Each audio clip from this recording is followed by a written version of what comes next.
मेरे प्रिय भाइयों बहनों, मेरे उद्धारकर्ता, आपके उद्धारकर्ता हमारे प्रभु यीशु मसीह के नाम में आप सभी का आज के इस अध्ययन में, आज के इस वचन में आप सभी का इस होप इन फेथ वचन और प्रार्थना की सेवा में आपका मैं स्वागत करता हूं और धन्यवाद देता हूं कि प्रभु यीशु मसीह ने आज हमें एक अवसर और दिया है कि हम प्रभु यीशु मसीह के वचन पर मनन कर सकते हैं, ध्यान कर सकते हैं और जो कुछ प्रभु यीशु ने हमें दिया है हम उससे सीख सकते हैं, क्योंकि अंतिम दिन है।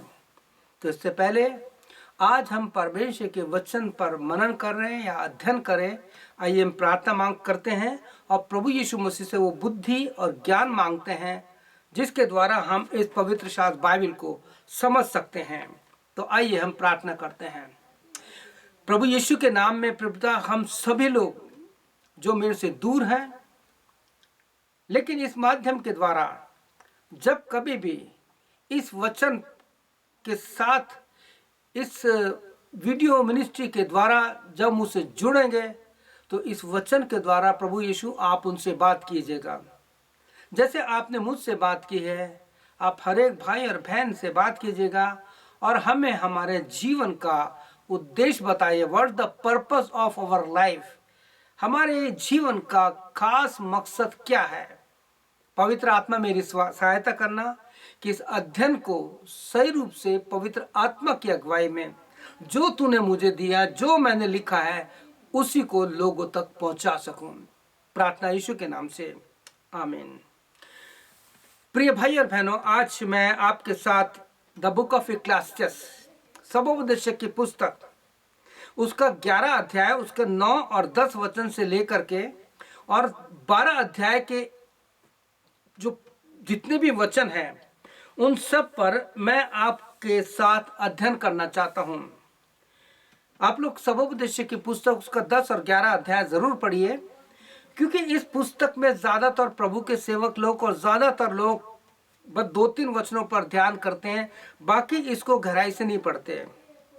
लेकिन मैं आपसे विनती करना चाहता हूं कि आप लोग इस 2 अध्याय को गौर से पढ़िए कि इसमें हमारे जीवन के बारे में क्या लिखा है। 11 अध्याय में केवल 10 वचन है और 12 अध्याय में केवल 14 वचन है। आप इन्हें पढ़िए, लेकिन मुझे पूरा विश्वास है आज इस वचन के द्वारा प्रभु यीशु मसीह आपको आशीष देगा। आपको जैसे परमेश्वर ने मुझे मेरे जीवन के प्रारंभ और अंत के बारे में बताया है। ये शरीर जिसे हम बहुत खूबसूरत कहते हैं, अक्सर ये मिट्टी है, ये मिट्टी ही है, क्योंकि इसमें जो छोटा सा हृदय है, इस शरीर में जो सांस चलती है, इसी अध्याय में आपको मिलेगा। ये सांस जो है जब तक इस शरीर में है, ये मिट्टी सबके काम की है। लेकिन आपने देखा होगा जैसे ही ये सांस खत्म होती है, जैसे ही हमारे दिल की धड़कन खत्म होती है, तो लोग कहते हैं ये मर गया, ही इज डेड। और उसके बाद क्या होता है, जैसे बाइबल में लिखा है, जहां से मिट्टी निकली थी वहीं चली जाती है, जहां से इसका प्रारंभ शुरू हुआ था वहीं इसका खत्म हो जाता है, चाहे तो उसे राख बोले चाहे मिट्टी बोले। तो प्रिय भाई बहनों, आज हम जब सबोपदेशक की पुस्तक पढ़ रहे हैं तो मैं सबसे पहले इस अध्याय के 9वां और 10वां वचन पढ़ना चाहता हूं, जहां इस प्रकार से लिखा है। और जब इस वचन को पढ़ते हैं और इस अध्याय में जाते हैं, मैं आज एक अध्ययन के रूप में आपसे इसका वर्णन कर रहा हूं। आज हम मनुष्यों के जीवन यानी जन्म से लेकर के मृत्यु तक बाइबल क्या कहती है, इस विषय पर मनन करेंगे या अध्ययन करेंगे। हमारा मनन या अध्ययन सबोपदेशक की पुस्तक उसका 11 अध्याय, उसके 9 और 10वें वचन से लेकर, जैसे मैंने बताया, 12 अध्याय तक है। और हम इस एक एक वचन का अर्थ देखेंगे 12 अध्याय में जो मिलता है। हमारी जन्म से लेके और बुढ़ापे तक, और बुढ़ा के बाद हमारे अंतिम दिन जो सांस निकलती है, उसके बारे में बाइबल क्या कहती है, इस पर हम अध्ययन करेंगे और एक एक वचन का हम अर्थ समझेंगे। तो प्रिय भाई बहनों, मैं सबसे पहले आपके साथ सबोपदेशक उसका 11 अध्याय उसका 9 और 10 वचन आपके साथ पढ़ना चाहूंगा, जहां इस प्रकार से लिखा है, हे जवान अपनी जवानी के दिनों में आनंद कर।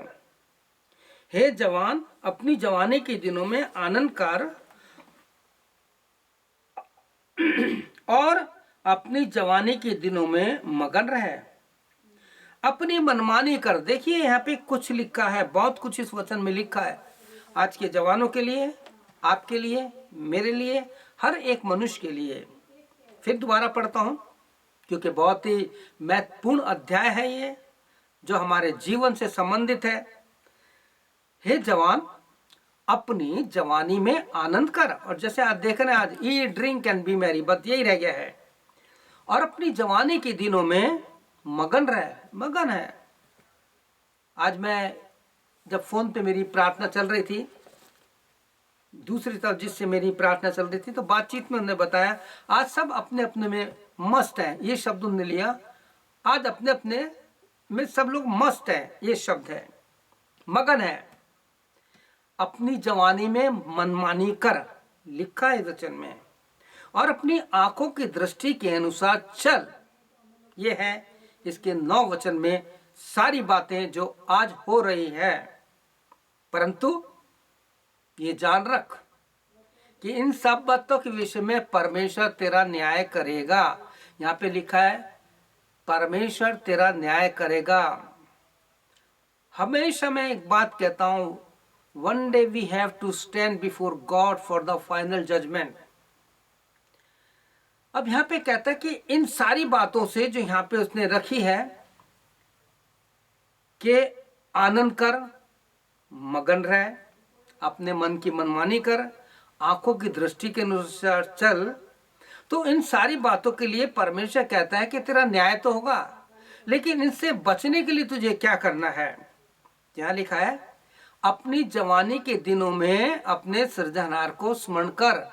रिमेंबर योर क्रिएटर, अपने परमेश्वर को याद रख, इससे पहले कि विपत्ति के दिन और वे वर्ष आए जिनमें तू कहे मेरा मन इनमें नहीं लगता। इससे पहले कि सूर्य और प्रकाश का चंद्रमा और तारागण अंधेरे हो जाए और वर्षा होने के बदले फिर गिर जाए। अब यहां पर मैंने जो पढ़ा है 10वां और उसका 12, 1 और 2 पढ़ा है मैंने। इन सारी बातों में परमेश्वर हमें बताना चाहता है कि हमारे जीवन का जो परमेश्वर ने आपको और मुझे दिया है, इसका उद्देश्य क्या है, व्हाट्स द पर्पस, हमारा लाइफ का जीवन का मकसद क्या है। तो प्रिय भाई बहनों, परमेश्वर के वचन में परमेश्वर का वचन कहता है अपनी जवानी के दिनों में अपने सृजनहार को स्मरण रख।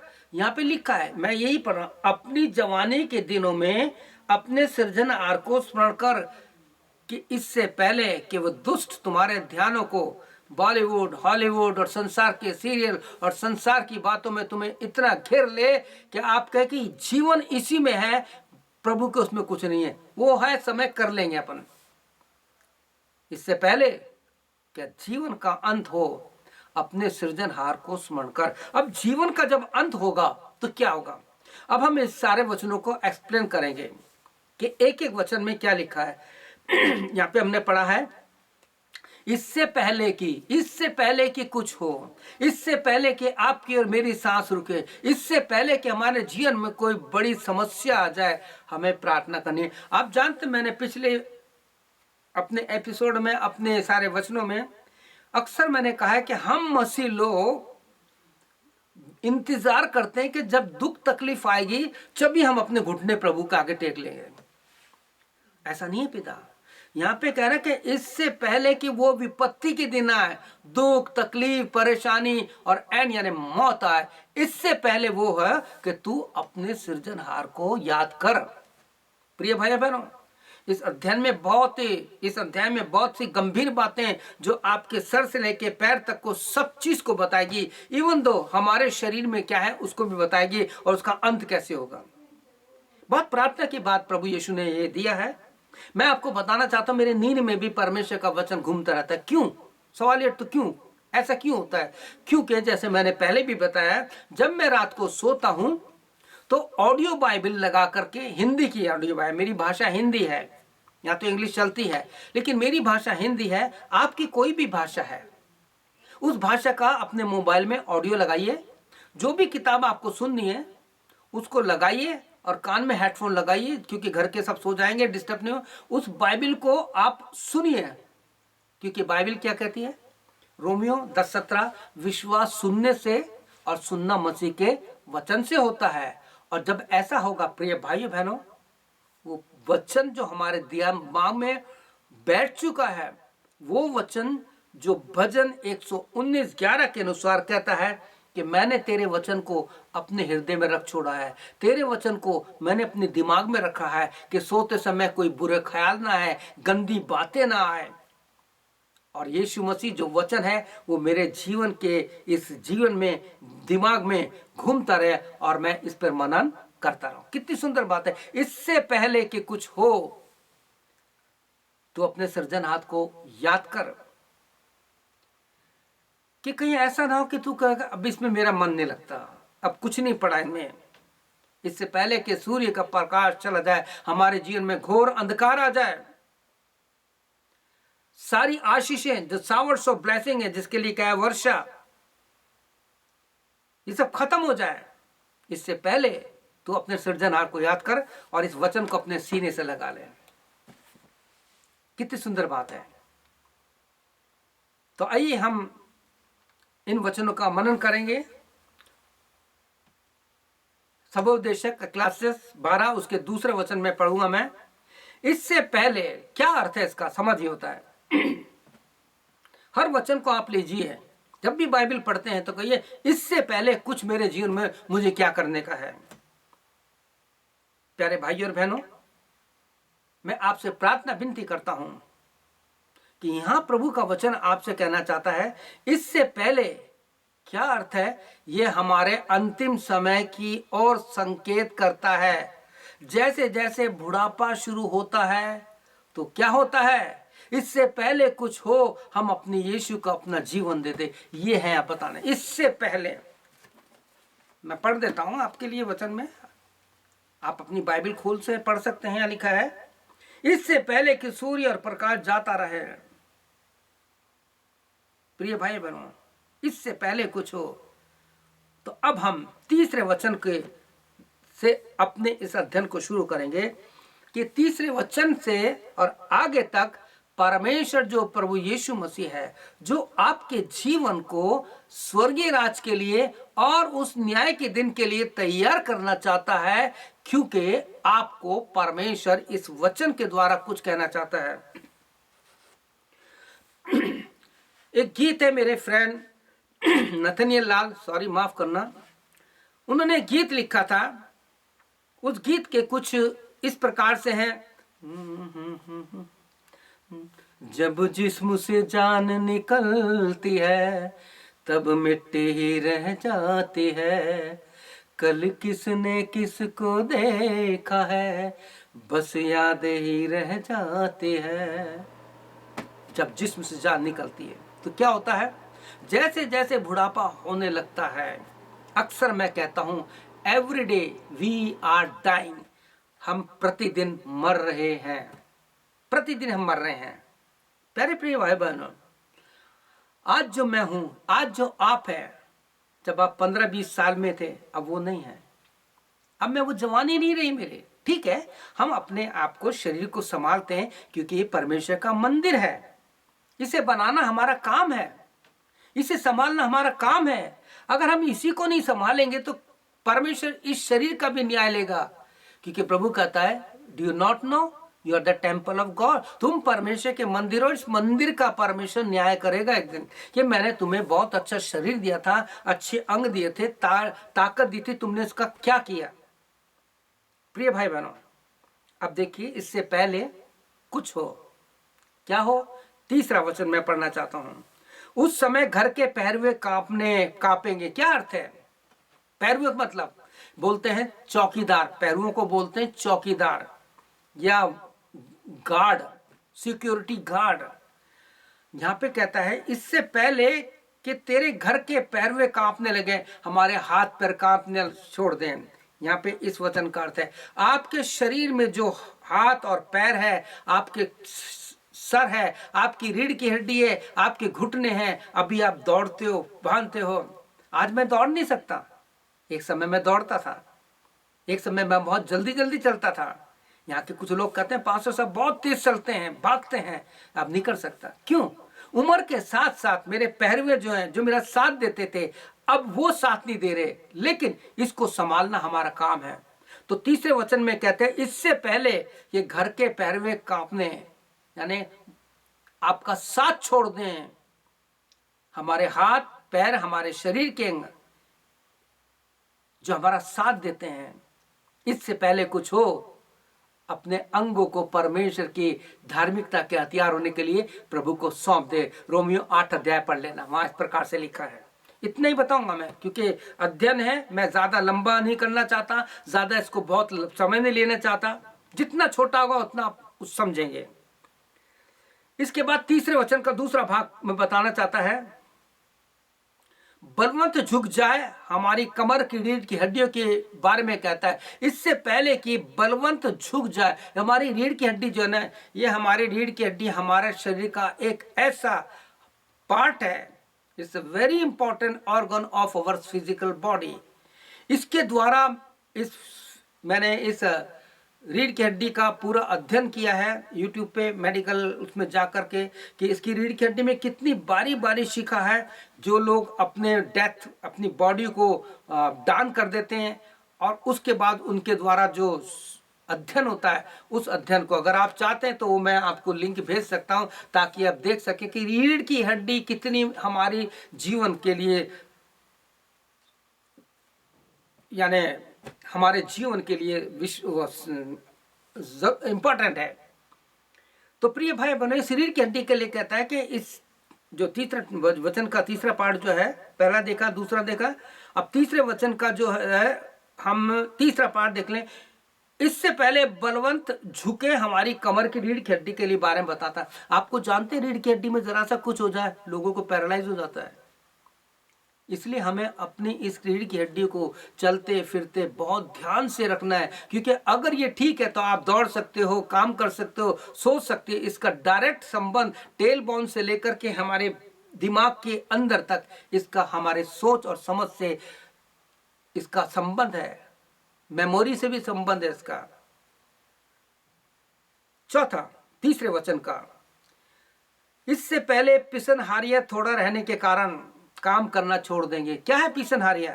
ये आपके दांत, इसे बोलते हैं पिसनहारियां। ये कितना अच्छा सुलेमान ने लिखा है। देखिए, मैं बहुत सीधे साधे शब्दों में आपको समझा रहा हूं, कोई बड़ी बात नहीं बता रहा।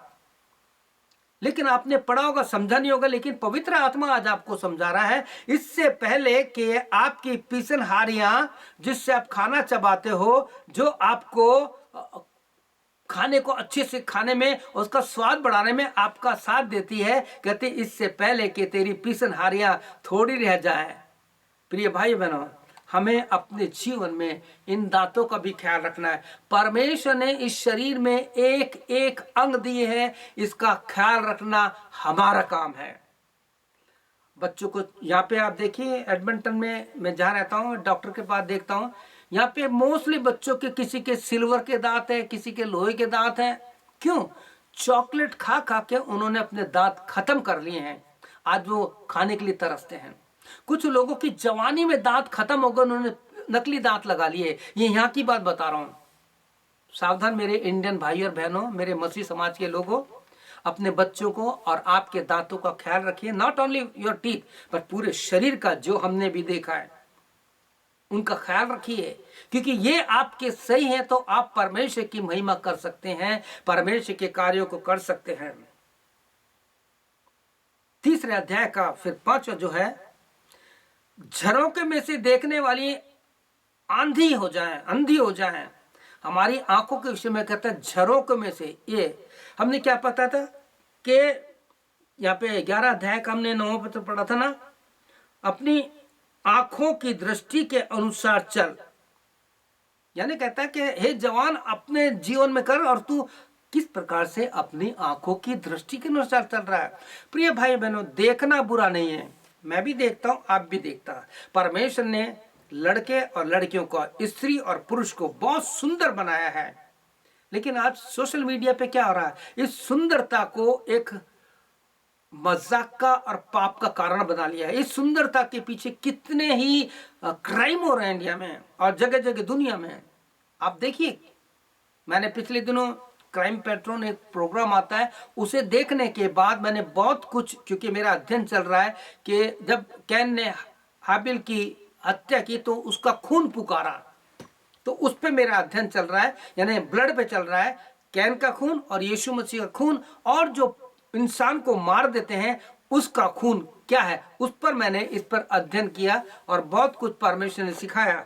तो मैं आपसे कहना चाहता हूं, झरोके में से देखने वाली अंधी हो जाए जो आपके आंख है। मैं धन्यवाद देता हूं, आज भी मैं बिना चश्मे के पढ़ सकता। क्यों? क्योंकि मैंने इनका बहुत ख्याल रखा है। हालांकि ऑपरेशन हो चुका है, लेंस लगे हुए हैं, उम्र हो गई ना, 68 उम्र हो गई है, लेकिन फिर भी मैं अपने यीशु का धन्यवाद देता हूं कि इस अध्याय के द्वारा, इस चैप्टर के द्वारा मैं अपने शरीर का बहुत ख्याल रखता हूं, क्योंकि मुझे इसी शरीर से काम करना है। ये मिट्टी है, इस मिट्टी के जितने भी अंग है, अगर ये ठीक है तो मैं प्रभु यीशु का काम कर सकता हूं, नहीं तो नहीं कर सकता। मेरी विनती है ये आप लोगों से, अपने शरीर का ख्याल रखिए। इसके बाद जो हमारी आंखें हैं, अगर आपके चश्मा भी लग गया है, लेंस भी लगा है, कोई बात नहीं है, इसका और ख्याल रखिए है। आयुर्वेदिक में बहुत सी चीजें हैं जो आपकी आंखों के लिए है। आगे हम पढ़ते हैं, बहुत सुंदर है 4था वचन। अब हम 4th वचन में आ गए। हमने अभी तक हमने 3 वचन में, जो 3 वर्सेस है या तीसरी आयत है, उसमें जो कुछ देखा वो सारी बताया। अब हम 4थी आयत में जाएंगे, यानी 4थे वचन में जाएंगे। Will read 4th verse. यहाँ पे इस प्रकार से लिखा 4थे वचन में, और सड़क की ओर के किवाड़ बंद होंगे और चक्की पीसने का शब्द धीमा होगा और तड़के चिड़िया बोलते ही एक उठ जाएगा और सब गाने वालियों का शब्द धीमा हो जाएगा। क्या अर्थ है इसका? अब हम इसका अर्थ सीखेंगे। कहता है सड़क की ओर के किवाड़ बंद हो जाएंगे। ये आपके कान के लिए कह रहा है।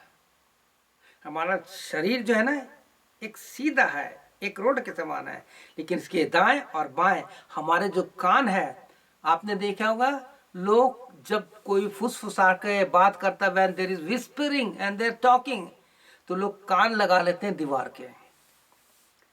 ध्यान रखिए, अपने कानों का ख्याल रखिए। मैं जानता हूं कि किस प्रकार से मैं 7-8 साल मेरे कान के ऑपरेशन होने के बाद मैंने आई स्पेंट डेफनेस बहरास में लगाया। अभी भी धन्यवाद देता हूं मैं कि मशीन के द्वारा सुनता हूं, बहुत है, प्रभु का धन्यवाद, प्रभु यीशु की महिमा हो। लेकिन ख्याल रखता हूं इनका। प्रभु यीशु ने प्रार्थना के द्वारा मेरे को हियरिंग दोबारा दी है, क्योंकि डॉक्टर ने कहा था इस ऑपरेशन के बाद मुश्किल है कि इनकी हियरिंग आएगी। मशीन से भी नहीं सुनाई जाती थी। ये जस्ट बिकॉज ऑफ प्रेयर्स, प्रार्थना के द्वारा प्रभु ने मुझे ये जो मेरे सड़क की ओर के किवाड़ जो बंद हो गए थे, उनको प्रभु ने खोल दिया। प्रभु यीशु की महिमा हो, परमेश्वर यीशु का धन्यवाद हो। अगर आपके कानों में प्रॉब्लम है, हियरिंग में प्रॉब्लम है, डॉक्टर को दिखाइए, और जो भी प्रभु कहता है आपसे उसका ख्याल रखिए। इन दिनों मेरे पास बहुत लोगों के, मेरे एडमंटन में भी और इंडिया में बहुत से लोगों की एक लिस्ट है प्रेयर की। मेरी सुबह से प्रार्थना शुरू होती है। आज मैंने बहुत से लोगों को मैसेज भेज दिया कि अभी मेरा रिकॉर्डिंग का टाइम है, मैं आपसे बात नहीं कर पाऊंगा, माफ करना। आप लोग अपने घर पे जैसे रोज हम प्रार्थना करते हैं, फैमिली प्रेयर ऑन फोन, आप अपने परिवार में कीजिए। ये मत सोचिए कि आज पास्टर साहब ने कॉल नहीं किया या हमने कॉल नहीं किया तो आज प्रार्थना नहीं करेंगे। नो, प्रभु यीशु आपके साथ है। अपने कानों से प्रभु की आवाज सुनिए। सैमुएल छोटे से बालक ने अब प्रभु यीशु की, परमेश्वर की आवाज सुनी, एली नहीं सुन पाया जो परमेश्वर को जानता था। सुनिए, आज बहुत से सेवक हैं जो परमेश्वर की आवाज को नहीं सुन पा रहा है, बस रटी रटाई बातों बोलते हैं, बाइबल खोलते हैं। आज लोग तो प्रभु का वचन प्रचार कर रहे हैं, अच्छा है, आप बोलिए, आपको जो भी मौका मिलता है, चाहे बाइबल का वर्षिक पढ़ के खोल दीजिए, चाहे एक अध्याय खोल दीजिए और पढ़ दीजिए। क्यों? क्योंकि वचन यीशु है। यशायाह 55:11 के अनुसार परमेश्वर का वचन कभी खाली नहीं जाता है। तो प्रिय भाई बहनों, आपसे प्रार्थना विनती है कि अपने इस झरोकों को, ये आंख कानों को प्रभु के लिए अर्पण कर दीजिए और प्रभु यीशु से जो रोज कहिए कि प्रभु यीशु मसीह मेरे कानों को खोल दे।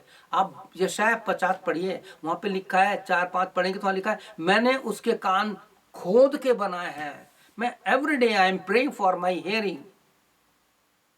अगर आपको लगता है तो आप भी कर सकते हैं। अगर आपको पता लग गया कि मेरे को हियरिंग का प्रॉब्लम है, केवल मेरा लेफ्ट ईयर काम करता है, राइट ईयर काम नहीं करता मेरा, लेकिन मशीन के द्वारा, हेयरिंग एड के द्वारा सुनता हूं, प्रभु यीशु का धन्यवाद हो। प्रति भोर उठ करके मैं उसकी आवाज को सुनने के लिए तत्पर रहता हूं। प्रति रात सोने से पहले हेडफोन लगाकर मैं उसके वचन को सुन करके, दिमाग में रिकॉर्ड करके, अपने हृदय में लेकर के सोता हूं और यही प्रार्थना करता हूं कि प्रभु, मैं धन्यवाद देता हूं कि मैं सुन सकता हूं। हालेलुया, प्रभु यीशु की महिमा हो। तो यहाँ पे हमने चौथा वचन पढ़ा कि सड़क की ओर के किवाड़ बंद हो, हमारे सुनने की और हमारे कानों की शक्ति। इसी अध्याय का दूसरा पार्ट है चक्की, यानी कहता है, मैं पढ़ता हूं, और सड़क के चक्की पीसने का शब्द धीमा होगा। क्या कहना चाहता है? क्या कहना चाहता है? प्रिय भाई बहनों, यह हमारी पाचन क्रिया को बता रहा है। जवान होते हैं, एक्सरसाइज करते, कितना कितना खाना खाते हैं। जब मैं इंडिया में था तो WWF आता ना, वर्ल्ड फेडरेशन जो रेसलिंग आती है, उनकी खुराक दिखता था, कितना खाते हैं।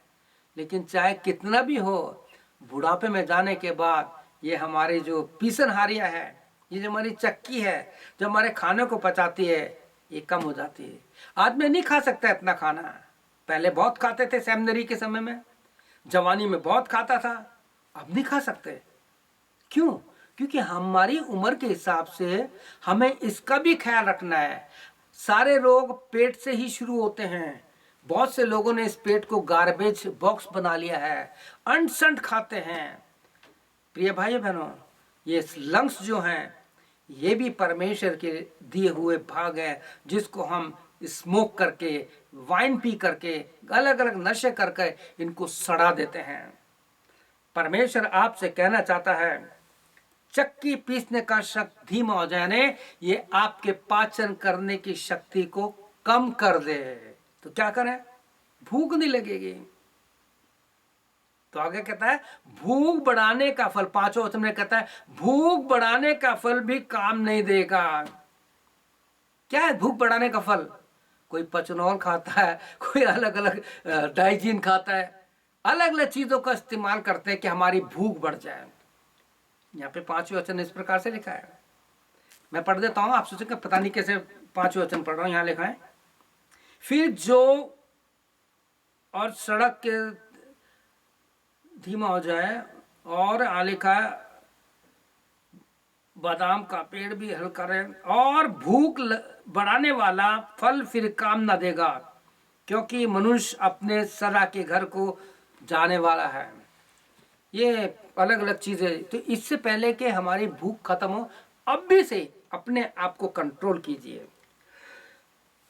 चौथे वचन का एक और पाठ जो आपको बताना चाहता हूं, कहता, तड़के चिड़िया बोलते हैं, एक उड़ जाएगा, और सब गाने वालियों का शब्द धीमा हो जाएगा। हमारी नींद जो हमें हमारी भारी जवानी में प्यारी थी, समझ रहे हैं?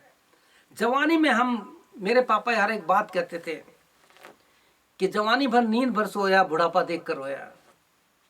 इसलिए कहता है, हे जवान, इससे पहले कि कुछ हो तू समझ जा, ये शरीर जो है, इस शरीर को परमेश्वर के हाथों में अर्पण कर दे। अपने शरीर को जीवित, पवित्र और परमेश्वर को भाने वाला अर्पण कर दो। कहां लिखा है पता है आपको? रोमियो 12:1 में लिखा है कि अपने शरीर को जीवित, पवित्र और परमेश्वर को भाने वाला ऐसा अर्पण कर दो कि जो परमेश्वर के काम आए। 8वें अध्याय में लिखा है कि आपके जो हमारे जो अंग है उसे हम परमेश्वर की धार्मिकता के लिए उसे सौंप दें, इनसे बुरे काम नहीं करें। तो यहां पे लिखा है जो हमारी नींद है वो भी चली जाएगी, कभी आएगी कभी नहीं आएगी। पांचवा वचन जो कहता है कि ये वचन हमारे अंतिम दिनों के बारे में बताता है। पांचवा वचन अंतिम समय के विषय में बताता है कि हमें डर लगने लगता है, हमारे जीवन में डर आ जाता है। यहां पर लिखता हूं मैं, और जो ऊंचा हो उसे भय खाया जाएगा। जो बहुत सामर्थ्य है और जो ऊंचा हो उससे भय खाया जाएगा। हम हर एक चीज से डरने लगेंगे और मार्ग में डरावनी वस्तुएं मानी जाएंगी, और बादाम का पेड़ फूलेगा और टिड्डी भी भारी लगेगी, और भूख बढ़ाने का फल काम नहीं आएगा, क्योंकि मनुष्य अपने सदा के घर को जाएगा और उन्हें पीटने वाले सड़क के फिरेंगे। ये पूरा वचन पढ़ दिया मैंने। यहाँ पे बहुत सी बातें हैं। यहाँ परमेश्वर का दास सुलेमान कहता है अपने अनुभव से, क्योंकि अपने जीवन में देखा कि जब तक वो परमेश्वर के साथ था, अपने पिता दाऊद के परमेश्वर के साथ चलता था, उसके जीवन में बहुत आशा थी। लेकिन जैसे ही उसने इतनी रानियां बना ली, उन्होंने उसका दिमाग, उसका जीवन परमेश्वर की तरफ से फेर दिया, और उसके जीवन में इतना डिप्रेशन, इतनी निराशा आ गई कि उस हर काम में बोलता, पूरी किताब में लिखा है कि ये भी व्यर्थ है, ये भी व्यर्थ है, सब कुछ व्यर्थ है। लेकिन प्रिय भाई बहनों, यहां लिखा है हमें डर, हमारे जीवन में डर आ जाएगा। वो व्यक्ति जो पहले बहुत बहादुर था, अब बुढ़ापे के समय उसे छोटी छोटी बातों से डर लगता है। आजकल तो जवान बच्चे भी डरते हैं, लोग भी डरते हैं। किससे? सबसे ज्यादा अपनी मौत से डरते हैं। प्रिय भाई बहनों, मैं पहले बहुत डरता था, लेकिन आज मैं आपको बताना चाहता हूं, आई एम फुल्ली प्रिपेयर्ड। मैंने अपने आप को प्रभु के हाथों में सौंप दिया है। मेरे जीवन के पुराने जो दिन थे, 2-3 साल पहले जो कुछ भी गलतियां हुई, उन सबको मैंने यीशु मसीह के नाम से, क्योंकि मनुष्य किसी को क्षमा कर ही नहीं सकता। Unless we have the spirit of forgiveness, we cannot forgive the people. परमेश्वर ने क्षमा करने वाली आत्मा दी है, प्रार्थना करने वाली आत्मा दी है। तो इन दिनों मैं अपने आप को प्रभु के न्याय के दिन के लिए तैयार कर रहा हूं। आगमन के लिए नहीं, वो तो आएगा, उसका तो आना निश्चय है। लेकिन क्या होगा? जो प्रभु ने कहा है, इससे पहले कि प्रभु आए, तू न्याय के दिन के लिए अपने आप को तैयार कर।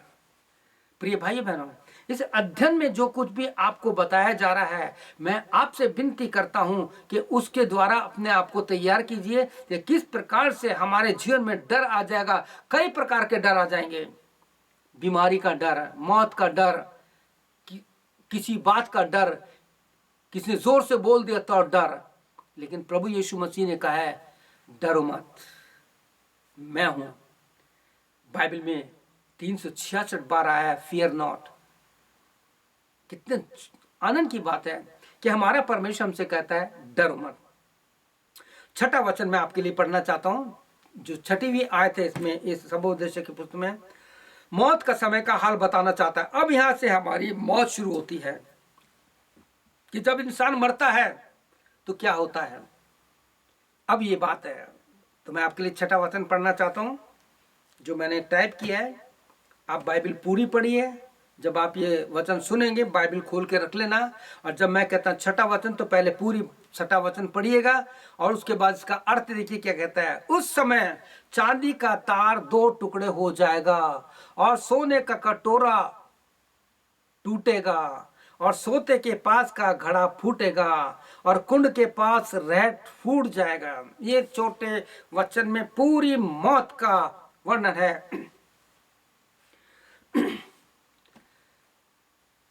प्रिय भाई बहनों, जो मैंने पहले गीत गाया था ना, उसका एक अंतरा है, जब डोर किसी की टूटती है तो फिर वो नहीं जुड़ पाती है।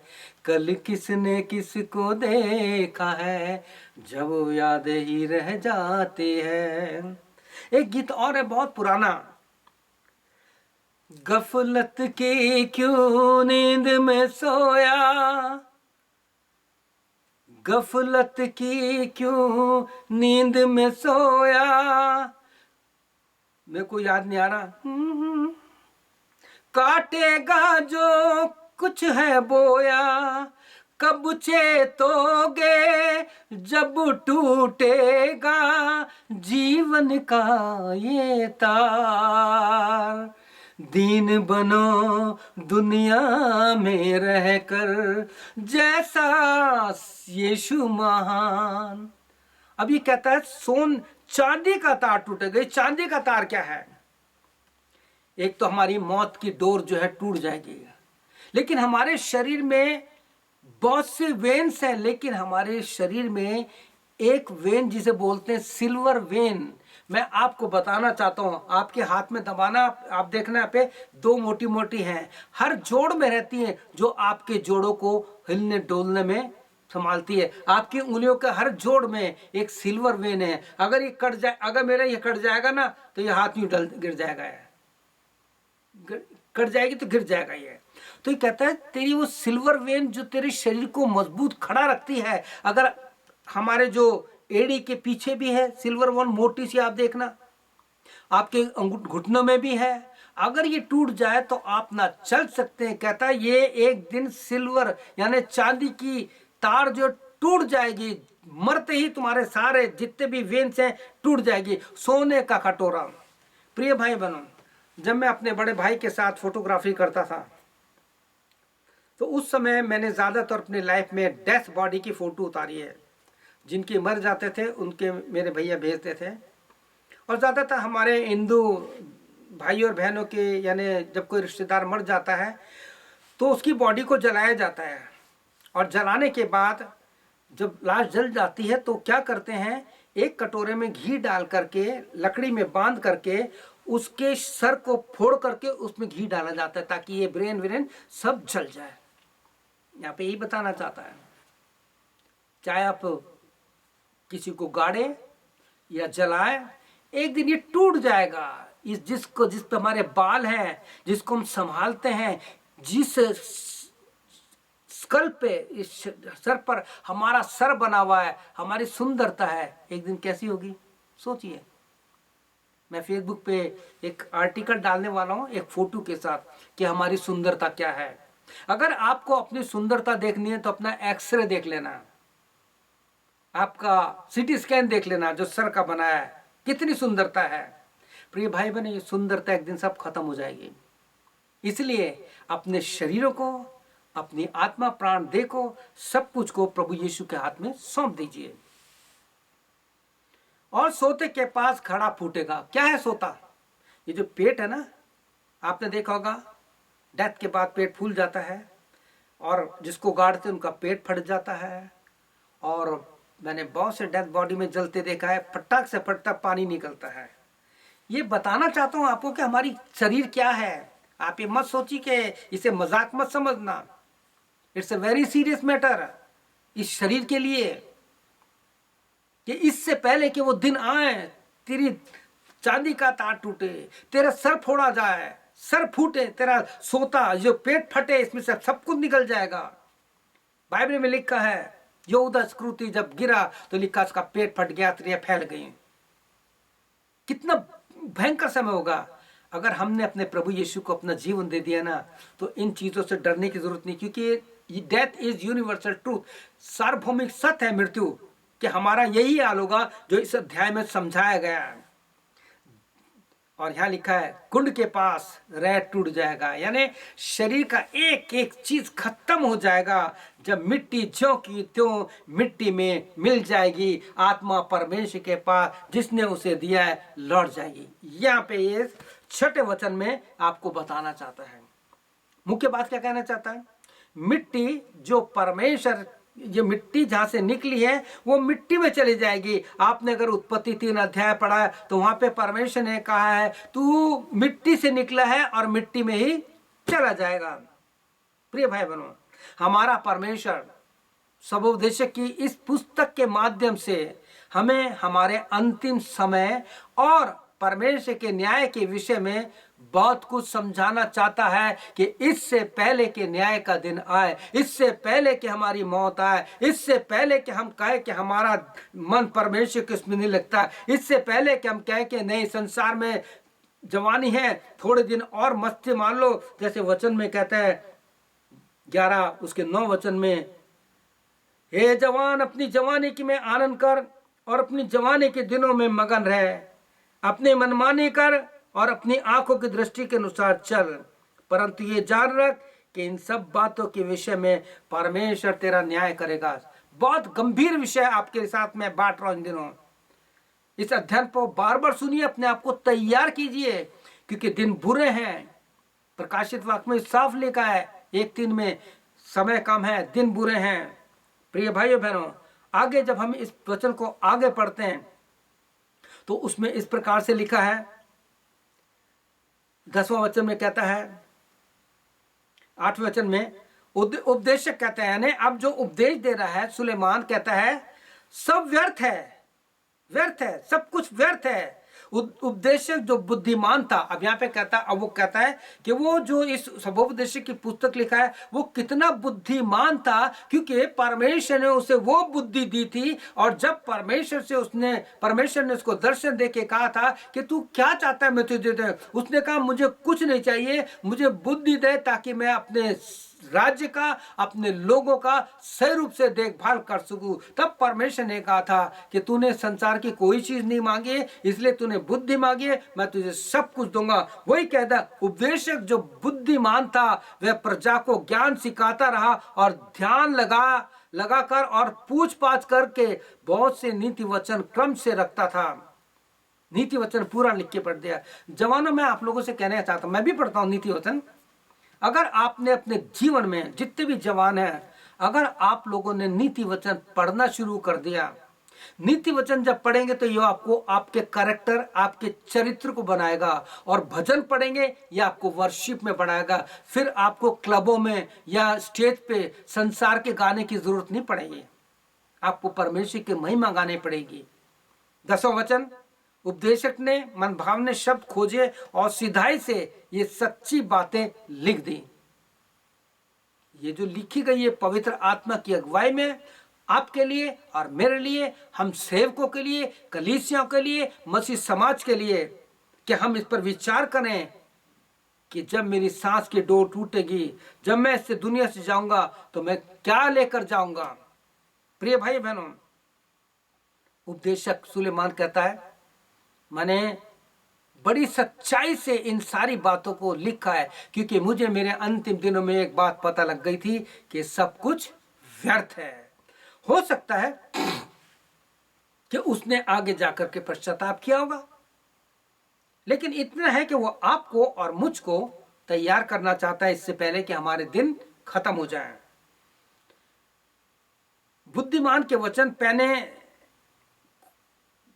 पेनों के समान होते हैं, यानी जो बुद्धिमान होते हैं, जो शब्द कहते हैं वो एक सुई के समान होते हैं, that stuck in our mind, that penetrate our heart, जो हमारे दिमाग में घुस जाते हैं और हमारे हृदय को वार पार छेदते हैं। ये इस प्रकार से कहता है, आओ सभाओं के प्रधानों के वचन गाड़ी हुई कीलों के समान हैं, क्योंकि एक ही चरवाहे की ओर से मिलते हैं। हे मेरे पुत्र, इन्हीं में चौकसी सीख। बहुत पुस्तकों का रचना का अंत नहीं होता और बहुत पढ़ना देह को थका देता है। अब हम अंत में पहुंच रहे हैं प्रिय भाई बहनों, बिल्कुल अंतिम क्षणों में पहुंच चुके हैं। यहां बताना चाहता है कि इस समय इंसान ज्यादा थका हुआ है। क्यों? आज मैं आपको सच्चाई बताना चाहता हूं। जो मैं वीडियो देख रहा हूं, आज परिवार में पति और पत्नी में बातचीत नहीं होती। सारे दिन ऑफिस में है, थक हार करके बिस्तरे पे आते हैं खाना खा के, उसके बाद मोबाइल ले लेते हैं, उसमें क्या मैसेज आया क्या नहीं हुआ उसको देखते रहे, चाहे तो मसीह वचन है चाहे कुछ भी है। थके हुए शरीर में आपस में बातचीत खत्म हो रही है परिवारों में। मैं सच बता रहा हूं, बड़े बोझ के साथ कह रहा हूं आपको मैं। हम अंतिम इसमें पहुंच रहे हैं। हे मेरे पुत्र, मेरी पुत्रियों, मेरे भाइयों और बहनों, इन्हीं में चौकसी चौकसी सीख, इनसे सीख ले कि इन सारी बातों के द्वारा तुम इतने मत थक जाना, अपने आप को इतना बिजी मत करना कि आपके परिवार में दूरियां बढ़ जाए। आप देखो क्या हो रहा है। मैं एक वीडियो डालूंगा, प्रभु ने चाहा आने वाले दिनों में, मैंने सेव करके रखा है अपने कंप्यूटर में, कि एक परिवार में दिखाया कि 7 या 8 लोग हैं, कोई कहीं पड़ा हुआ है, कोई कैसे बैठा है, बच्चे पर हर एक के हाथ में सेल फोन है और सब लगे हुए घर में, बिल्कुल सब छिन्न भिन्न है। तो हम क्या करें? तो आइए अंतिम 2 वचन पढ़ेंगे। सार, सब चीज का सार, सब कुछ सुना गया, हमने अध्ययन किया। अब इस अध्ययन का निचोड़ क्या है? अगर हम इसको सुनने के बाद भी, इस अध्ययन को करने के बाद भी अपने जीवन को अपने इस प्रभु यीशु के वचन के अनुसार प्रभु यीशु मसीह के हाथ में नहीं सौंपे, तो हमारे जीवन का कोई मकसद नहीं है। इससे पहले कि वो सब कुछ जीवन खत्म हो जाए, हम अपने सृजनहार को अपना जीवन सौंप दें। क्या लिखा है? अब मैं आपके लिए पढ़ना चाहूंगा बाइबल से 13 और 14 वचन, 13 और 14 वर्ड। क्या लिखा है? सब कुछ सुना गया। आप बरसों से सुन रहे हैं, जवानों, संडे स्कूल से लेकर के यूथ क्लासेस से लेकर के कन्फर्मेशन हो गया आपका। कन्फर्मेशन होने के बाद बड़े सफेद कपड़े पहने, सेवकों ने हाथ भी रख दिए। क्या हुआ? कुछ हुआ क्या? आज भी वही सोच है। थोड़ी देर के लिए आप सरदूत बन गए। मैं ऐसा क्यों कह रहा हूं? क्योंकि मैं खुद मेथोडिस्ट का पास्टर रहा, कई वर्षों मैंने 16-17 साल सेवा की है। मैं जानता हूं कि कन्फर्मेशन के समय क्या होता है। केवल मेंबर बढ़ाते हैं, फुल मेंबर, बाकी कुछ नहीं। ऊपर की मेंबरशिप नहीं। आज के जवानों का क्या हाल है। इसलिए मैं जवानों के लिए संदेश लेके आया हूँ, इसलिए मैं आप सबके लिए ये अध्ययन लेके आया हूँ कि इस अध्ययन के द्वारा परमेश्वर का वचन कहता है, सुनने के बाद कहता है सब कुछ सुना गया। अंत की बात यह है कि परमेश्वर का भय मान और उसकी आज्ञाओं का पालन कर, क्योंकि मनुष्य का संपूर्ण कर्तव्य यही है। क्योंकि परमेश्वर सब कामों का भले, सब कामों का, सब गुप्त बातों का, चाहे वो भली हो या बुरी हो, न्याय करेगा। One day we have to stand before God in the last judgment. Are you ready for the judgment? तो अपने आप को तैयार कीजिए, ताकि जैसे परमेश्वर के वचन में लिखा है, कितना सुंदर हमने पढ़ा है कि परमेश्वर का वचन, आज फिर अंत में ये वचन पढ़ूंगा मैं हर एक के लिए, चाहे वो जवान है, चाहे बूढ़ा है, चाहे मिडिल एज का है। दूसरा तीमुथियुस उसका 2:22 में लिखा है कि जवानी की अभिलाषा सेवा। ये जवानी की अभिलाषा वो होती है जो बूढ़ों में भी पाई जाती है। हमें अपने शरीर को मारना है। तो यहाँ क्या कहता है? जवान अपनी जवानी के दिनों में अपने सृजनहार को स्मरण रख। 11 अध्याय उसका 9वां वचन, हे जवान अपनी जवानी में आनंद कर और अपनी जवानी के दिनों में मगन रह, अपनी मनमानी कर और अपनी आंखों की दृष्टि के अनुसार चल, परंतु ये जान रख कि सब बातें के विषय में परमेश्वर तेरा न्याय करेगा। आप फिर अपने घर में बैठ करके सबोदेश की पुस्तक उसका 11 और 12 अध्याय पढ़िए। आपको बताया गया है, आपके पास समय है, क्योंकि हमें आज ही अपने जीवन को प्रभु के हाथ में सौंपना है। कल नहीं आएगा। Today is the day of salvation. आज उद्धार का दिन है। अपना जीवन प्रभु यीशु को दे दीजिए। लड़ाई झगड़ा सब छोड़ दीजिए। आप अगर सेवक हैं, मैं आपसे कह रहा हूं, आप जो सेवक हैं, अपने जीवन में इस बात को जानिए। प्रभु यीशु ने आप सेवकों को, मुझे जो सबसे बड़ी सेवा दी है, मेल मिलाप की सेवा दी है। कहीं ऐसा तो नहीं है आप एक ही शहर में रहते हैं, पड़ोस में रहते हैं, आपके बहन भाइयों से आपका प्रेम नहीं है, आप स्वर्ग में नहीं जा सकते। अगर आपने यीशु मसीह के मेल मिलाप की सेवा नहीं की, आप चाहे कितनी बाइबल पढ़ें, चाहे कितने लोगों को संदेश दें, चाहे कितनी बाइबल स्टडी ले, यदि आप लोगों ने मेल मिलाप नहीं कराया, क्योंकि यीशु ने यूहन्ना 13 में कहा, जैसा मैंने किया है वैसा तुम भी करो। और पौलुस ने जो पहले मेल मिलाप की सेवा नहीं करता था, लोगों को मारता था, जब उसके जीवन में यीशु आ गया, आप पढ़ लीजिएगा इस वचन को, 2 कुरिन्थियों उसका 5 अध्याय 18, 19, 20, 21 वहां कहता है परमेश्वर ने मसीह में होकर के इस संसार का हमसे मेल मिलाप कर दिया और मेल मिलाप का वचन और मेल मिलाप की सेवा सौंप दी। आप क्या कर रहे हैं? अगर नहीं तो ये वचन आपसे क्या, जब डोर किसी की टूटती है तो फिर वो नहीं जुड़ पाती है। आइए आज हम पश्चाताप करेंगे। मैं भी आपके साथ पश्चाताप कर रहा हूं। मेरे पीछे इस पश्चाताप की प्रार्थना कीजिए ताकि हम संसार की सारी बातें छोड़ करके प्रभु यीशु के साथ एक हो जाए, अपने आप को प्रभु यीशु से जोड़ ले। जैसे प्रेरितों का लेखक कहता है, तन मन लगाकर प्रभु यीशु से लिपटे रहो। आइए हम प्रार्थना करते हैं। क्या आप मेरे पीछे प्रार्थना करेंगे? तो बोलिए, प्रभु यीशु आज जो हमने अध्ययन किया है, सबोपदेशक 11 और 12 अध्याय में पढ़ना है, और जो कुछ इस अध्याय से हमारा जीवन और हमारा अंत बताया गया कि जिस शरीर को, जिस हम अपने बदन को इतना अच्छा कहते हैं, इसका क्या हाल होगा। प्रभु यीशु रोमियो 8 अध्याय के अनुसार आज मैं अपने शरीर के अंगों को, अपने दान को, अपने हर एक अंग को तेरी महिमा के लिए तेरे हाथों में सौंपता हूं या सौंपती हूं। यीशु मसीह रोमियो 12:1 के अनुसार मैं जब तक जीवित हूं, ये जीवित शरीर को तेरी महिमा के लिए उसे अर्पण करता हूं या करती हूं। मेरे पापों को क्षमा कर, मुझे मेल मिलाप की सेवा दे, मुझे क्षमा करने वाली आत्मा दे। रोमियो 5:5 के अनुसार मेरे अंदर तेरा प्यार डाल ताकि मैं सबसे प्यार कर सकूं। प्रभु यीशु इस अध्ययन के लिए तेरा धन्यवाद। मेरी सहायता मदद कर ताकि ये अध्ययन मैं लोगों तक पहुंचा सकूं, ताकि वो भी लाभ पा सकें। प्रार्थना यीशु के नाम से, आमीन। प्रभु यीशु आपको बहुत आशीष दे, आपकी सहायता करे और इस अध्याय को आप लोगों तक भेजिए ताकि वो आशीष पाए। यीशु आपको बहुत आशीष दे। परमेश्वर की आत्मा आप सबकी आत्मा के साथ रहे। आमीन और फिर आमीन। May God bless you.